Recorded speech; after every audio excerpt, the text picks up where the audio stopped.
ఈరోజు విశాలాంధ్ర పేపర్లో ఆర్టీసీ ఆస్తుల తనఖా పైన ఒక వార్త రాశారు.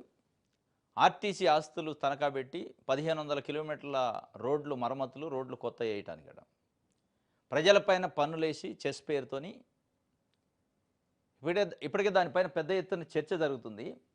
ఒక 22,000 కోట్ల రూపాయల పైచిలుకు డబ్బుల్ని ప్రజల నుంచి గుంజి ప్రజలకు రోడ్లు వేస్తారట.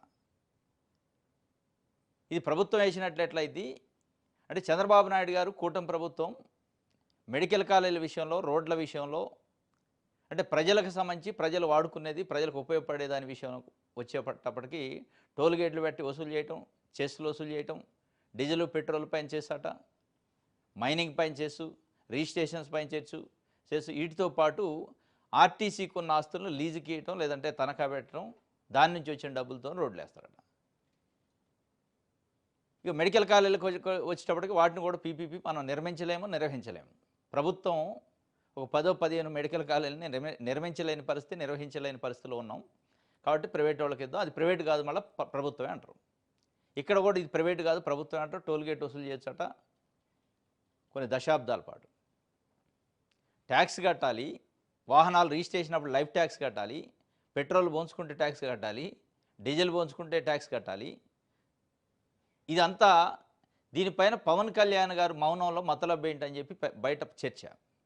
డిప్యూటీ సీఎంగా ఉన్నారు, మార్పు కోసం రాజకీయాల్లోకి వచ్చాయని చెప్పారు.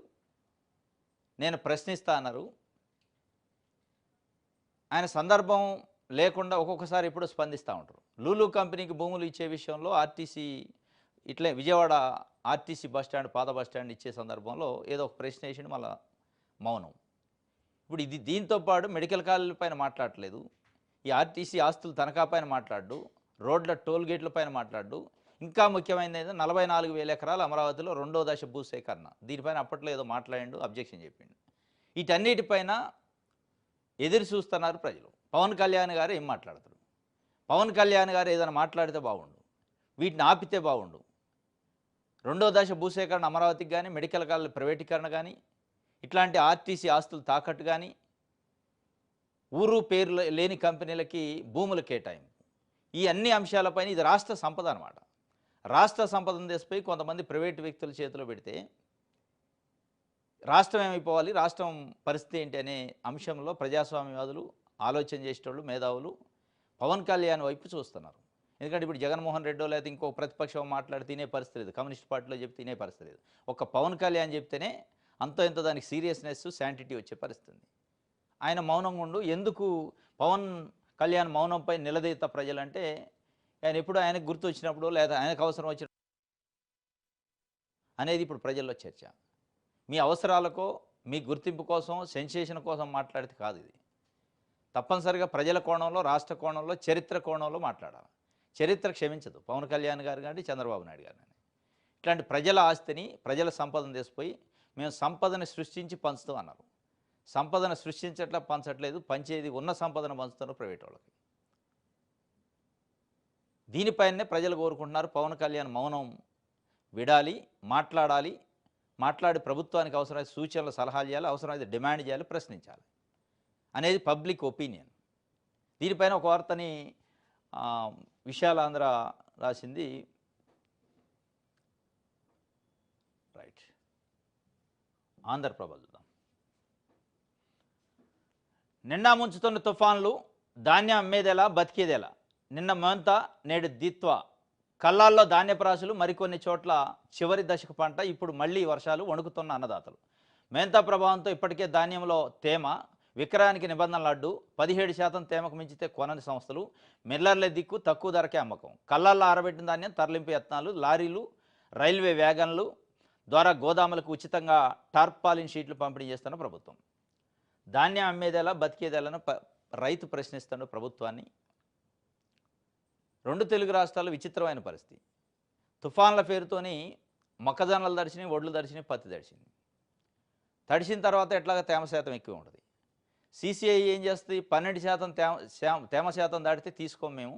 ఒకవేళ తీసుకున్న ఆ 12% తేమ శాతం దాటాక 1%కి ఇంత రేట్ అని కట్ చేసి ఇస్తున్నారు. మొక్కజొన్నల పరిస్థితి, పత్తి పరిస్థితి, వడ్ల పరిస్థితి. తుఫాన్లు వస్తున్నాయి, కళ్ళకు కనపడుతుంది, ప్రభుత్వానికి కూడా కనపడుతుంది. ప్రభుత్వం దాంట్లో సహాయక చర్యలో పాల్గొంది. తుఫాన్ వచ్చినప్పుడు ఆటోమేటిక్‌గా జనరల్‌గా తడుస్తాయి. తడిసినప్పుడు ఆ నిబంధనల్లో సడలింపు చేయొచ్చు కదా! ఏం పెద్ద భూకంపం వస్తదా? లేకపోతే భూమి బద్దలైతే? మనం మనం మన దేశం కోసం పంట పండించిన అన్నదాతకి ఇబ్బందొస్తే, ఆ ఇబ్బంది నుంచి వాళ్ళని ఉపశమనం కల్పించడానికి ఆ తేమ శాతాన్ని ఆ 12-20కో, 16కో తీసుకొస్తే మొత్తం రాజ్యాలు కూలిపోతాయా? భూమి బద్దలైద్దా? ఒక్కళ్ళు మాట్లాడరు. ఉత్తరాలు రాసి ఊరికే కూర్చుంటరు. కేంద్రానికి ఉత్తరం రాసినాం. ఉత్తరం రాస్తే అయిద్దా? ఇదే సేమ్ కంటెక్స్ట్‌లో ఒక 1000,00,00,000 పెట్టి ఒక సినిమా ఇండస్ట్రీ అని సినిమా తీసిండంటే నాకు నష్టం వస్తే టికెట్ల ధర పెంచుకోవాలంటే అప్లికేషన్ ఇచ్చిన గంటలో జీవో వస్తది బయటికి. టికెట్ల ధర పెంచుకోవచ్చు, నువ్వు రూ. 1000 800 చేసుకుంటే చేసుకో అని చెప్పి మీరు జీవోలు ఇస్తారు. అంటే 1000,00,00,000 పెట్టి సినిమా తీసిన ఆయన మరి ఈ దేశం కోసం, ఈ జాతి కోసం ఏదో చేసినట్టు, మన కోసం మనం అన్నం తినడానికి పంట పండించే అన్నదాతకి నష్టం వచ్చింది, నాకు ఒక 500 1000 కలిపి ధర పెంచండి, లేదా తేమ శాతాన్ని కాస్త పెంచండి అని అడిగితే వీళ్ళు ఒకళ్ళ మీద ఒకళ్ళు సాకులు చెప్పుకోండి. కేంద్ర ప్రభుత్వం స్పందించలేదు, కేంద్రం నుంచి ఆశించిన స్థాయిలో రావట్లేదు. కేంద్రం అయితేంది, రాష్ట్రం అయితేంది, ఎవరైనా పెద్ద పెద్ద ఇండస్ట్రియలిస్టుల కోసం అయితేనేమో మీరు ఆవురు అని తపన పడతారు. వాళ్ళు వెంటబడి కారులు దాకా పోయి సెండాపులు ఇచ్చి మేము ఇస్తాం రండి, మీ భూములు, మీ మీ జీవితాలకి, మీ పెట్టుబడులకి, మీ లాభాలకి మాది భరోసా అంటారు. ఏం వీళ్ళకి ఎందుకు చెప్పరు భరోసా? అత్యంత దయనీయమైన పరిస్థితిలో ఉంది రైతుల పరిస్థితి. తేమ శాతం పేరుతోని వీళ్ళు పెట్టిన మార్క్‌ఫెడో, సీసీఐయో వీళ్ళు కొంటలే, సివిల్ సప్లై డిపార్ట్మెంట్ ఆ తేమను కొర్రిగా పెట్టి చేయటం వల్ల 50% క్రాపు ప్రైవేటు దళాల చేతిలోకి పోతుంది. 2200 బలకాల్చిన వడ్లు 1300కు కొంటున్నారు. 1300, 13, 1400. ఇక దీనిపైన మాట్లాడాల్సింది రాజకీయ నాయకులు, పేదలకు సేవ చేయడానికి రాజకీయాల్లోకి వచ్చినామని చెప్పే లీడర్లు, పొలిటికల్ పార్టీలు వీటిపైన మాట్లాడాలి. మెజారిటీ పబ్లిక్లో ఉన్న అన్నదాతలకు సంబంధించి వాళ్ళు ఈ దేశానికి అన్నం పెట్టడానికి పండిస్తుంటే, కష్టపడుతుంటే, వాళ్ళు సమస్యల్లో ఉంటే వాళ్ళ కోసం ఒక జీవో రాదు. సినిమాలు తీసినోడికి టికెట్ల ధర పెంచుకోవడానికి ఓవర్ నైట్లో జీవోలు అసలు వాళ్ళకు డిమాండ్ ఉండదు, ధర్నా ఉండదు, ఎవరు అప్లికేషన్ పెట్టారో తెలియదు, లోపల అన్నీ అయిపోతాయి.